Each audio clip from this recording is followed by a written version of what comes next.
Before Mastermind, I'd been doing a lot of very serious and earnest work, especially a program called Chronicle, which was on history and archaeology right around the world.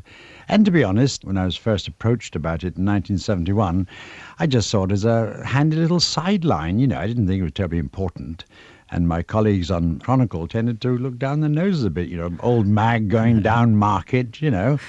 But it just grew and grew in my affections until it became a sort of really central part of my life, even though it only took up about 1 month a year. Tell me a bit about your Icelandic roots, though, because I understand you spent very little time there as a child. Yes, I've only been resident in Iceland for 9 months, my first 9 months, in fact. My dad was a lifelong worker for the Icelandic co-op movement, and he was appointed European manager of the Icelandic co-op, and he set up shop in Edinburgh. And we grew up there, went to school there. So do you still regard yourself as being Icelandic or British? Well, I carry an Icelandic passport. I'm an Icelander by nationality, and I don't think you can change your nationality, but I'm a citizen of Britain and an adopted Scot, you might say. In your school days, what sort of career ideas did you have? Did you ever consider that you'd be A, a journalist, and B, a television presenter? I suppose it was the last thing in your mind, was it? Well, it was. I don't think television had been invented when I was at school, frankly. But no, my dad always thought that I ought to go into the diplomatic service. And the idea was that I should leave school and go to Iceland to university there, study law, and then become a career diplomat. My mind was changed because I got a great teacher of English who said, you should try for a scholarship to Oxford. That's what I did, and that changed the course of my life. Was there any sort of background in the family in terms not necessarily of journalism, but in terms of writing? Yes, my great-uncle is one of Iceland's greatest poets, Jóhann Sigurjónsson. He was my mother's uncle, and she always thought that I was going to be a great poet. Became a journalist instead.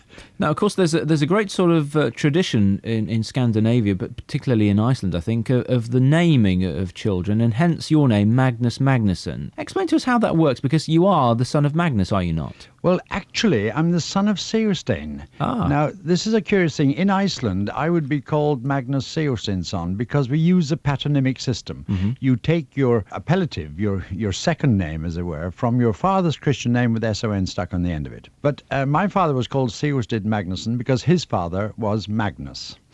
When we went to school, it was such a hassle explaining and fighting your way out of the playground every day because you had a different name from your daddy that my father suggested that we just adopted his patronymic as a surname since we were resident in Scotland then. And certainly Magnus Magnusson is an easier byline than Magnus Sigursteinsson. And of course this makes the Icelandic telephone directory rather unique. Yes, you're listed under your Christian name. And then you have the patronymic. You also have your occupation, which helps a great deal. It works fine in a small country. I mean, Iceland's only got about 260,000 people in all.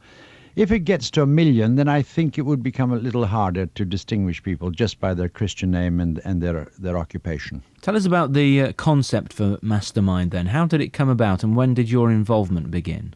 Well, the story of how it came about was told to me by the man who devised it and produced the first 8 years, Bill Wright, the late Bill Wright.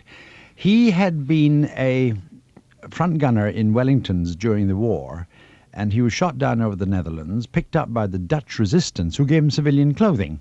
Well, that was fine until he was picked up by the German authorities, and because he didn't have a uniform or a passbook or anything, he was treated as a spy. And he was very severely interrogated by the Gestapo for about 2 weeks under threat of being shot every day. And he'd remembered just replying name, rank and number according to the Geneva Convention. And then in 1970, it would have been, word went around the BBC that we really had to do something about that terrific program on ITV, University Challenge. Mm-hmm. Could we not come up with a program of similar intellectual rigor? And one night, Bill Wright had a nightmare. He dreamt that he was at the Spanish Inquisition, and all the scarlet-robed cardinals had the faces of his Gestapo interrogators. And he was just going name, rank, number, name, occupation, specialized subject. You see how the rhythm built up in that. And he woke up in the middle of the night and decided, I have got a quiz format. And that very day, at the end of the office day, he had sketched out Mastermind as it still is. Thank you so much for listening to this interview. If you enjoyed it, please click on the like button and ring that notification bell. And there are many, many more to listen to on this channel, so make sure you subscribe if you possibly can. Thank you.